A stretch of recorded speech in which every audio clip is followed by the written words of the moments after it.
Activate your personal shield, then get your trait level to 3 because it's time for the Star Wars Battlefront podcast. This episode of the Star Wars Battlefront podcast is brought to you by our patrons on Patreon. Head over to patreon.com/Battlefront podcast to help support this show. We're also brought to you by our PayPal supporters, paypal.me/tie-dye-sheep, TYEDYESHEEP. Welcome to episode 98 of the Star Wars Battlefront podcast. I'm your host, Sage Goodwin, joined by Criterion developer John Stanley. Hey guys. In this episode, we'll be going over Star Wars Battlefront 2. Let's get started. Sector is clear. Not clear. Not clear. So, let's get started with what you do as a designer at Criterion. Okay, I'm a designer at Criterion Games, and what I'm actually looking after on Star Wars Battlefront 2 is the level design for Starfighter Assault. So it's one of the new modes that we've got in the game, focused all around Starfighters. And so I'm overseeing all the levels we've got throughout the Starfighter game mode, just making sure they all kind of fit together, really, making sure they're fun, making sure they're cohesive, and yeah, hopefully you guys will like. From what I've seen in the trailers and what I've played at EA Play, I think we're going to be happy. Well, I'm glad. Yeah, the response has been really great so far, actually. So I'm really happy about that. And being at Gamescom recently as well, the response from people both at the show and both online was fantastic. So you cautiously up, as always. I think it's the best way to be. You had me at Darth Maul's scimitar. Yeah, it's been a bit of a favourite. It's actually our GM here at Criterion, Matt Webster's favourite ship. He's got a bit of a bromance going with Darth Vader, with Darth Maul. Oh, that's hilarious. I have loved the scimitar since I first saw the Lego set. Like, I saw that bad boy and I was like, oh my gosh, I need this in my life. It's a very cool ship. It is a very cool ship, and I love how it's got the little speeder that just drops down out of the back. It's pretty awesome. Okay, now let's go on to your favorite Star Wars movie, if you can choose. Yeah, I mean, I don't know, I guess for some it might be controversial, but I actually really like the newer stuff. So The Force Awakens, I really loved. I think, the cinematography and, just kind of bringing in a bit of a richer cast, in my opinion, was a really great play. And it's nice that it's kind of retelling in somewhat the story from the original trilogy, which I know for some people they've been a bit like, well, they could have took more risks, but I think that was a really hard task for Abrams to undertake. Being able to go in and take in a new Star Wars film for a good number of years and doing it right by all fans is nothing short of a miracle. So, I thought it was fantastic. I'm really looking forward to episode 8. Yeah, The Force Awakens was really doomed to have that response because, like, you're going into a new Star Wars story after 30 years. There isn't much. You can't make everyone happy. No. Yeah, I think I'm kind of half and half between The Force Awakens and Rogue One, actually, because of that telling of a story that's kind of, stage left of what's actually going on. So, and something that kind of ties the films together was really nice. And I don't know, spoilers for anyone who hasn't watched it. You've been warned. They're kind of ending, and not everyone manages to save the day the whole time. I think that's quite nice. It's something that hasn't been totally explored within Star Wars before. So, I thought it was really great narratively, Rogue One, and obviously we got to do our PSVR mission that we did for Battlefront, the Rogue One mission. So that was cool, being able to work alongside that. So. As you just mentioned VR, and we have that, and that was amazing. We go to our library and demo it every now and then, and people are just blown away by the immersion of that, and every single person, they're such little turds because they're like, oh, this is amazing, I'm in an X-Wing, and then they immediately try and stand up and like look around and break the game. Like, you're not supposed to do that. Yeah, I mean, I don't know. That kind of, in a way, I guess, speaks to the immersion somewhat. Like, people will feel like they're actually there, and they were like, "Oh, I want to see what's this, what's that." So, all the buttons. Yeah, all the buttons. Yeah, that was a lot of fun actually. That actually ended up being the authentic button layout for that X-Wing, because we approached Lucas and we're like, "Okay, so what is the button layout for this X-Wing?" And they're like, "You know what? It's not been finalized yet. Do you guys have any ideas?" So we came back with a whole bunch of ideas, and they're really happy with what we suggest. And they're like, "Hey, so now your X-Wing cockpit is authentic." That is amazing. That actually, just touching on that point, just goes to show how awesome it is working with Lucas. I know some people may have said, well, it can be difficult working with an IP, and working with people who've got their own IP established. But Lucasfilm have been fantastic. Every time we approach them for whether it be reference or an idea on the design we have, they're always really accommodating and try and help us as much as possible. So that's been really great to be able to work really closely with them. What's that process like? It's almost day to day in that sense. Like, we're always in contact, whether it be through email or whatever, or kind of reviews. It's just whether we've got like a formal submission for a level. We'll kind of go through the channels that way. But mostly it's all kind of back and forth, and everyone's kind of focusing on making sure that we're collaboratively making the best game possible, really. So everyone's, from both our side, from the development side, and from Lucasfilm side, it's all about collaborating to make that game the best game we can. That's awesome. And we were talking with Dennis Branvel and Paul Kesslin, developers at DICE, and they said pretty much the same thing. They were like, "Yeah, it's amazing."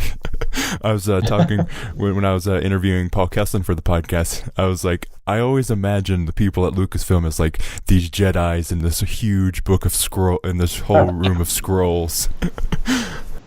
No, they're fantastic. They're at the end of the day, they're just like us. They're gamers. They're people who love film, love cinema. So yeah, they're just cool people. Yeah, everyone that I've talked to in Star Wars is just like really awesome. It's just something about this fandom. Yeah, everyone's really cool, actually. Yeah. One more thing on PlayStation VR, Battlefront VR. So I think it was Mark. Was it Weber, right? So Matt Webster? Yes, Matt Webster said that it will not be in at launch. True. Yes. Confirmed. Do you have plans of maybe going into the future, if you can say that? No, nothing to announce at the moment. Okay.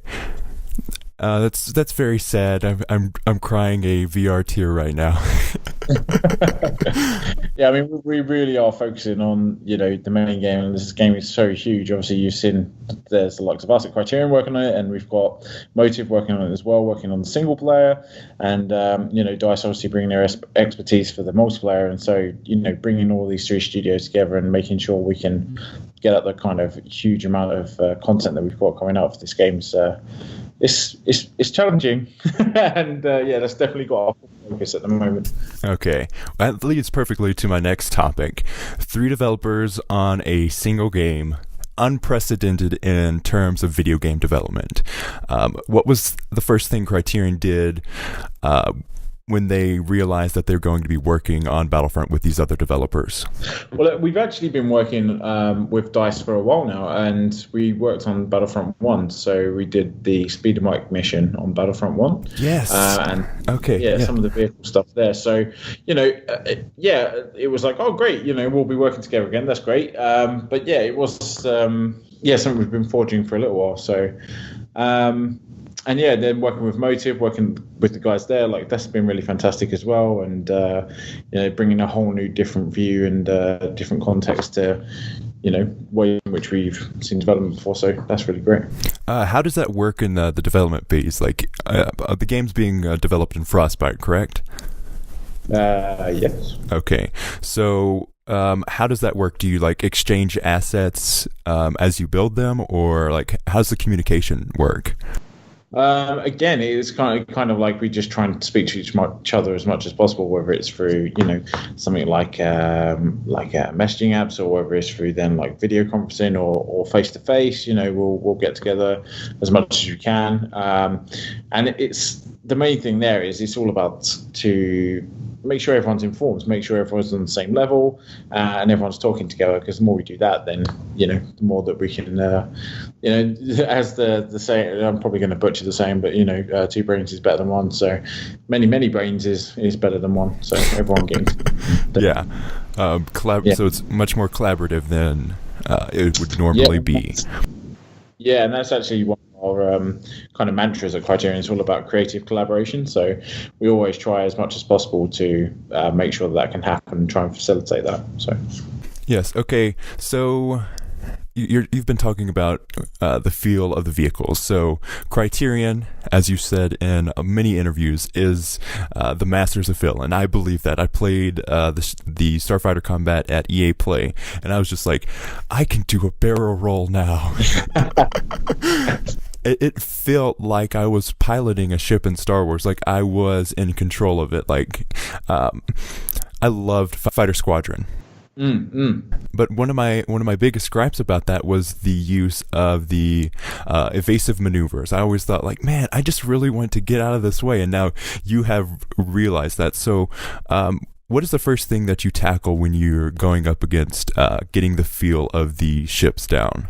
Yeah, so actually, you touched on a great point there. So for us, whenever we're making any of our games, it's all about game feel first. So we make sure our core is as tight as possible. So with any of our games, it's usually revolving around vehicles. So then it's all about making sure that vehicle feels great. And, something that we actually do at Criterion is think about, okay, what vehicle are we making? What game are we making here? And so, for instance, to go back to or to use the X-Wing as an example, we would say, well, I've never flown an X-Wing. Don't know about you, but how do I perceive an X-Wing? How do I perceive an X-Wing to feel? And so it's then trying to think, right, well, they're going to be pretty good at dogfighting, pretty fast, fairly powerful, but not too powerful, because there's other ships out there which can deliver more of a payload.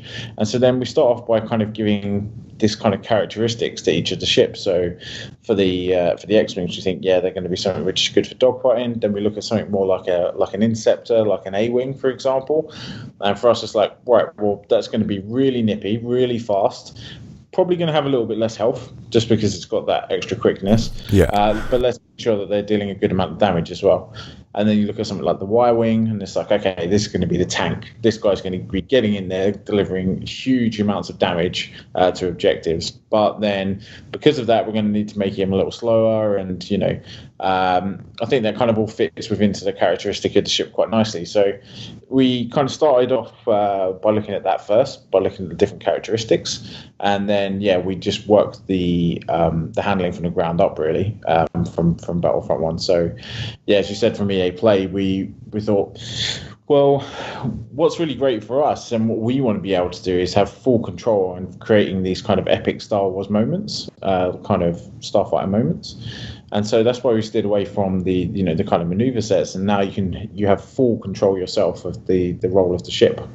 And what we found is, instead of being like, well, if I'd have only timed this, or well, if I'd have my maneuver to use this now, it's like, I am going to barrel roll through this small gap, and I am then going to do a back, and then take down this X-Wing, and then I'm going to do this, and you end up chaining these things together and actually just feeling like an absolute badass, which is our end goal, really. So whilst we start looking at the core handling first, our end goal is to make you feel like an ace Starfighter pilot. So you can't feel like an ace Starfighter pilot unless you feel like you've got full control of your ship. The first thing I did when I was in that ship, I saw this gap and I was like, I think I can make this. So I start turning my ship. I speed up, and then I almost make it, and then I clip my wing, and I'm like, dang it. And there's been plenty of that in the office. So it's like, I think you can make this. Okay. Can we make this to go back into the editor and check? Okay, yeah, the geometry. Yeah, you can. Yeah, you can make this. Okay, so then everyone's trying, and so yeah, you're just bad. Okay. Practice. Yeah, practice. I kind of felt like little Annie when he was blowing up the big droid factory up in the space station. I was like, I feel like Anakin Skywalker. He's much better than I am, but still. He may have some Jedi powers of use. Sadly, I do not have those. You're listening to the Star Wars Battlefront Podcast, a podcast from the Tie-Dye Sheep Entertainment Podcast Network, a network dedicated to bringing content as great and as weird as the hosts. If you'd like to support us on Patreon, you can go to patreon.com/Battlefront Podcast. You can donate $1 up to $10, and we have different tiers for that. So if you'd like to support the show and get some exclusive content, because we'll be doing bonus shows there, you can support us through that link. And at $1 per month, you have the ability to come on the podcast if you so desire.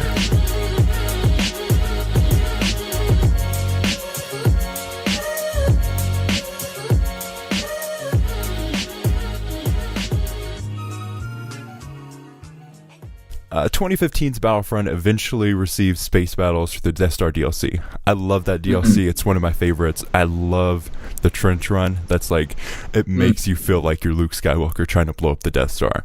But many fans felt they were limited. How are you taking that feedback into account for space battles? They're limited in terms of the what exactly? Like the level? Or? The biggest thing was like they felt like it was just blast with ships. Now, like, I love that you're focusing on objectives now. So how was that process of adding objectives into Starfighter Assault? Yeah, so actually one of the I'm gonna borrow this from one of from our creative director here, Bill. And he often likes to use the kind of line that they use in Friends, actually. Like each of the episodes is the one where. So we like to think it's like, okay, so the EA play level, for example, Fondor, it's like, right, this is the one where you attack the Star Destroyer under repair. And so, okay, so we used that first sentence to think about the kind of context for the level and the narrative. And then we started to kind of build it up around that and start to think about different gameplay beats that we want to then introduce into the level. So hopefully some of the guys, you listeners, will have seen already the videos, or if they've got a chance to play already at Gamescom or EA Play. You'll see on Fondor that there's a tunnel in there, and these tunnels are housing some of the shield generators, which are powering the shield to the whole of the Fondor dock. And what I really wanted to try and kind of imitate there was that trench run feel. So it's not the trench run exactly, but it's an enclosed area where everyone's funneling in. There's a degree of skill needed in order to shoot down the objectives.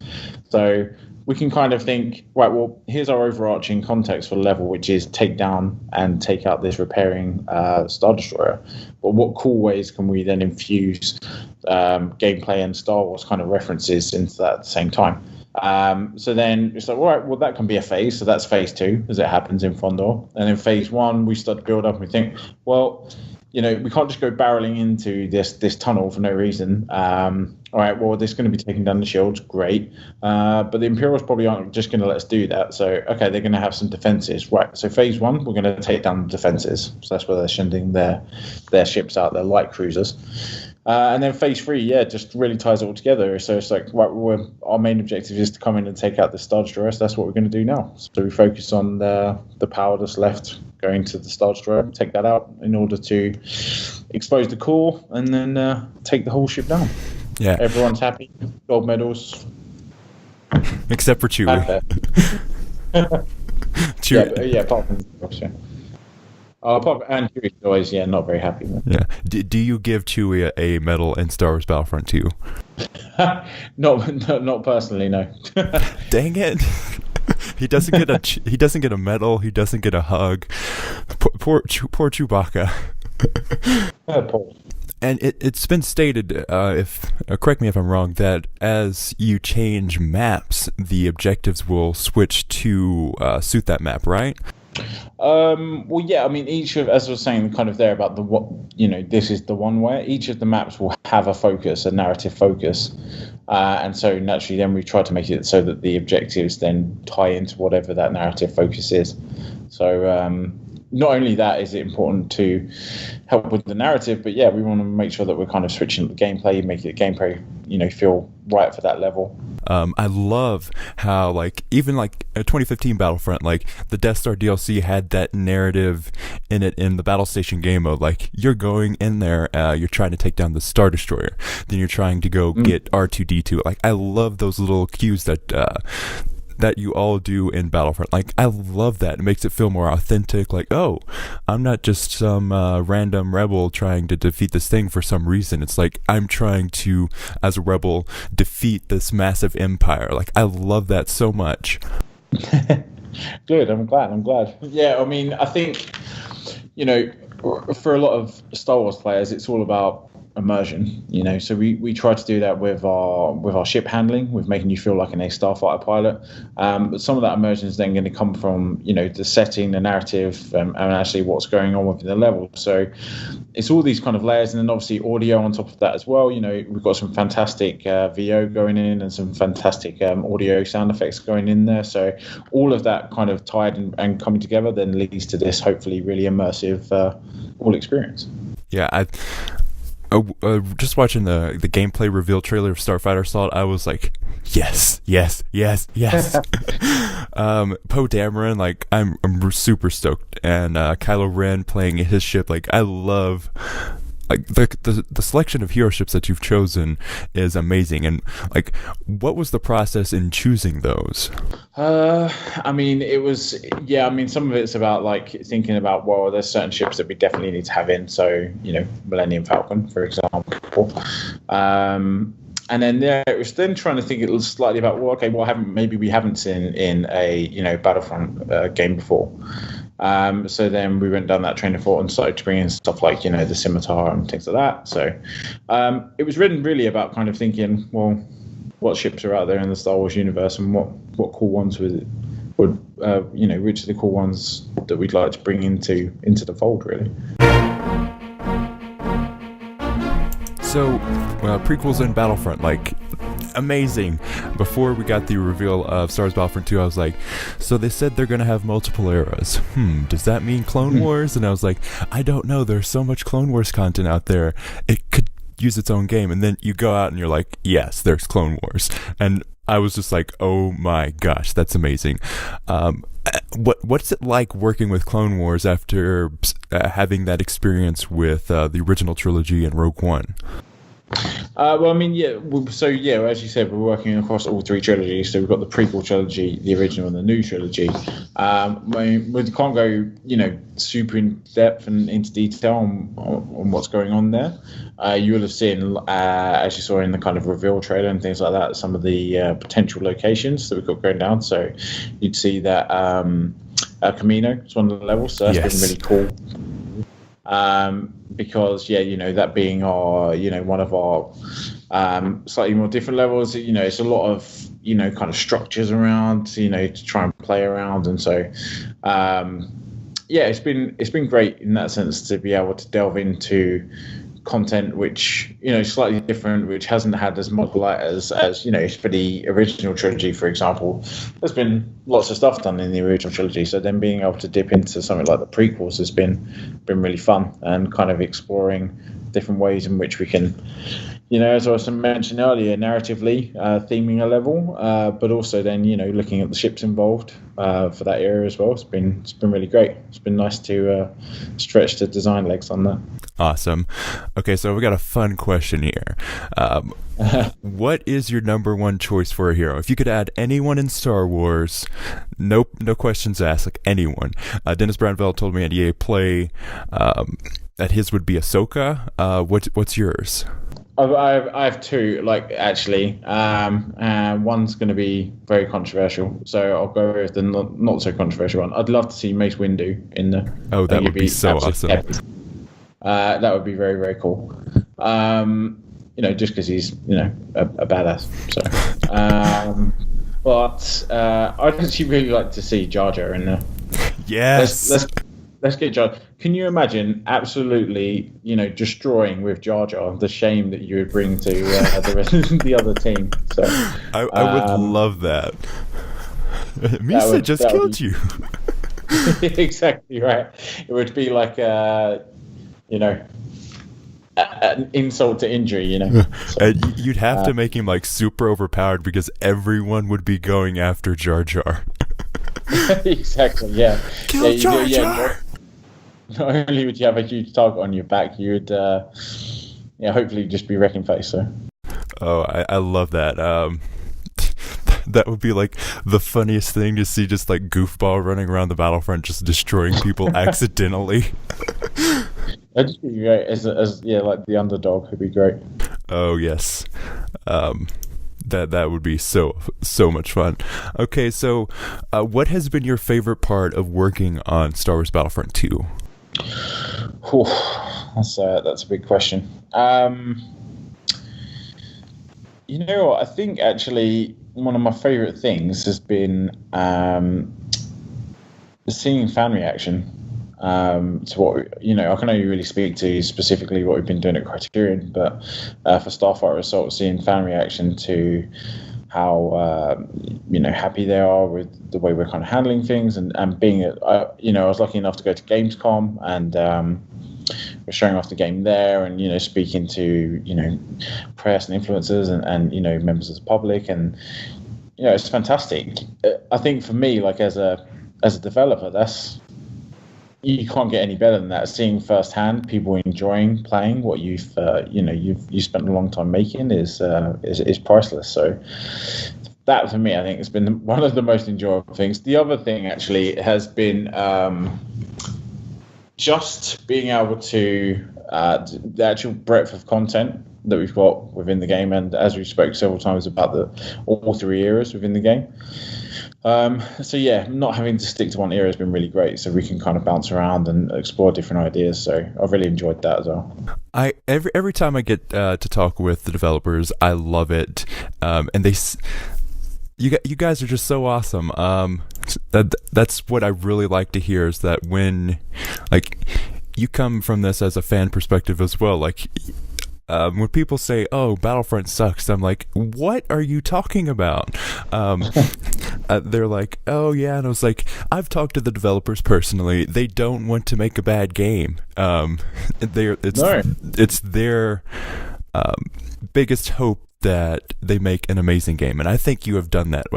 Right after I got done playing Battlefront 2 at EA Play, I was just like, oh my gosh, that is going to be the best game ever. Oh, thank you very much. Yeah, I'm really glad. I'm glad that the reception is good. I mean, to that point, just quickly, like, all developers before they were developers were gamers, right? And are still gamers when they are developers. So that inherent of loving games, wanting to make good games is always there. So yeah, we strive to make the best thing possible. So. But as I kind of say a lot as well, we're always receptive to feedback as well. So if there is any feedback, then I'm always happy to hear it. Awesome. That's what I love about EA. We came from the Wii U era of Nintendo, and they weren't as communicative as you guys are. So like when we came here, I was like, the devs actually respond to fans. Like I got Dennis Branville on the podcast in December, and I talked to him through Instagram messages, which is just hilarious.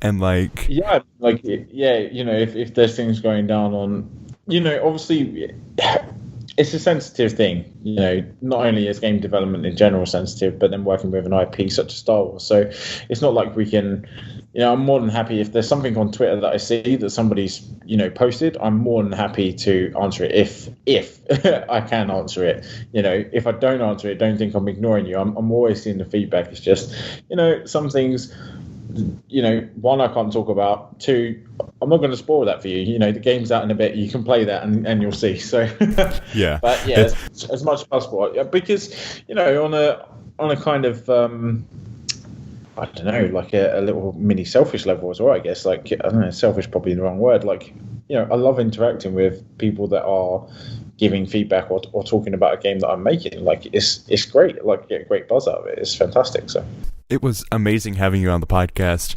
I have a request. So, Battlefront, we've gotten a lot of information on there. Can you tell us anything exclusive on this podcast? You don't have to, just a little tidbit or a tease or something like that. Oh, I can't think right now. Let me think. No, I mean, I can't. I mean, from Gamescom, we talked a lot about stuff. So, and as I said, the game's coming out really soon now. So, I wouldn't really want to divulge anything now. Anyway, it's too close. It's too close. If only it was closer. Yeah, obviously, this isn't new news, but the beta's coming up right around the corner. So, okay, closing out. What's something that you would like to say to the fans of the listeners of our podcast and fans of Battlefront 2? Well, I guess firstly, thank you for having me. Thank you for having me on the podcast. It's been a great experience. Amazing. And yeah, I really hope that you guys enjoy Battlefront 2 and that you'll get to grips with Starfighter Assault and give me some of your comments and thoughts on it. And I hope to see you out in space, and let's shoot down some of those pesky Imperials. Yes. Because it's all about it being the light side. Yeah, I'm a rebel boy myself. There's a few, we get a little argument. It gets a little heated in the office sometimes with the Imperial guys in here. We have to, show them who's boss with the lighter side, but, it's fine. I was teasing Paul Kesslin about being an Imperial guy. I was like, rebels win! I like to a little bit actually. Whenever I'm, if I'm ever over at Dice or Ito over here, it's like, oh, okay, here you go. Here's the Imperials. Yeah, you go with like this rebel and signal, a sign on your shirt, a hat, like, shoes, socks. Like. Well, thank you so much for taking the time to come on our podcast.